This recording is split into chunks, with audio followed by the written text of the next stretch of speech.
A very warm welcome to Al Saralis, who's popped into the gallery today. We have his exhibition on at the moment, Sunlight and Shadows.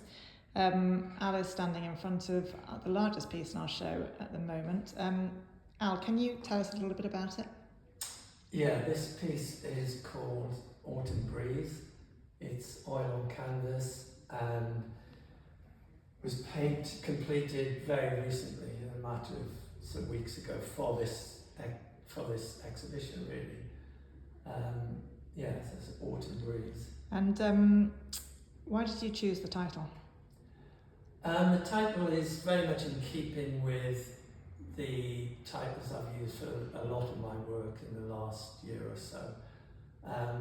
For a number of years now, my work has related to the figure and our relationship with nature. It kind of touches on that.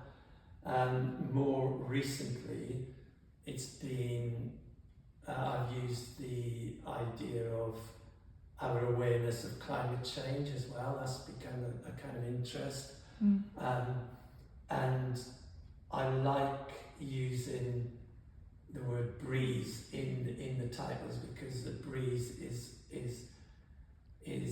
like signifies something that's kind of in the air, if you like, that's about to happen. You know, it's not a full-blown storm as such, but it's something there, coming, something happening. And then you've got the motif of the breeze sort of blowing the hair, which happens in a lot of the pieces, which is quite a nice kind of romantic sort of motif anyway. And it works well with that, obviously, with that title. Yeah, sure. Now, this is a big piece, so how long does that take? I mean, from start to finish, and just tell us a little bit about your process as well. Well, it takes, I often get asked this question, how long does the painting take? I work on more than one painting at a time, so because of drying times and so on. So it starts with kind of loose washes of colour, and then wet on wet paint, and then it gets to a point where I'm working into areas more, and I need to leave it to dry, so I may be working on it for a couple of days, then I'll go to another painting. So all in all, I would say a painting like this, I probably completed this in around about 4 to 5 weeks. But there would have been another painting going on at the same time. So yeah, like I kind of touched on, the process is early stages. It's very much about diluted colours, wet on wet, so you get kind of colours running into other colours. So it's very sort of thin. Yeah, you can see that more at the bottom. Yeah, at the bottom you can almost see the canvas sort of coming through there.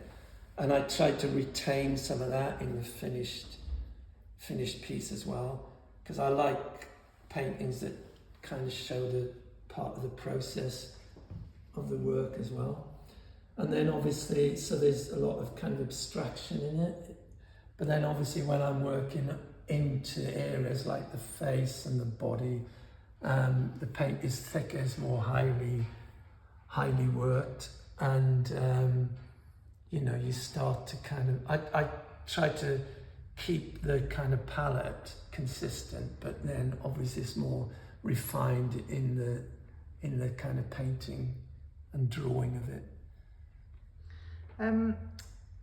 Tell us a little bit about the woman we are looking at here. Who is she, and where did you find her? Right, this is Saskia. She's a fashion model. I found her through other models that I'd used previously. So she knew models that I had used in earlier works, and so I was looking for a new model. So she was aware of my work and was interested in doing a collaboration, which is what I often do one model, sort of comes from another. They're often fashion models because they have, I find they have kind of interesting faces. Some of them are quite sort of quirky. Saskia, I think, has a very interesting face. She's got she's got like a contemporary look. Yeah. But her face also lends itself to that kind of faraway gaze, if you like, as well as a kind of introspection. She's very thoughtful, isn't she? Yeah, which I like, and so I've used her for several paintings. So the paintings are not they're not portraits. They're paintings of a figure. Yeah.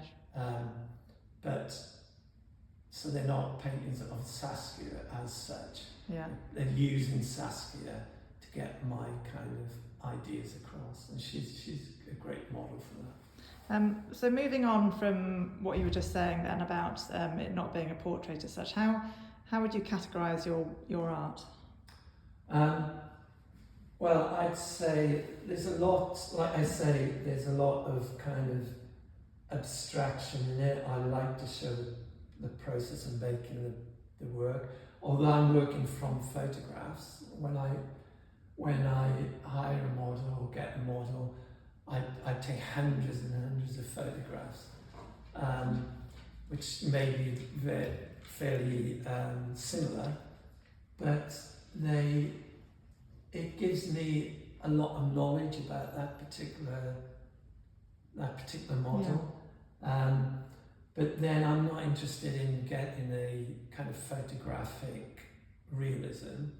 I'm more interested in using colours in a kind of emotive way, and like I say, retaining some of the abstraction. So so they're obviously figurative, so I would class them as being expressive, figurative paintings. Yeah. Well, that is wonderful, and it's been a pleasure. Actually, this is my favourite painting in the exhibition. Started from the 23rd on until the 7th of December. So do pop in if you're in Cheltenham. Thanks, Al, for coming up today. It's been a pleasure. Thank you.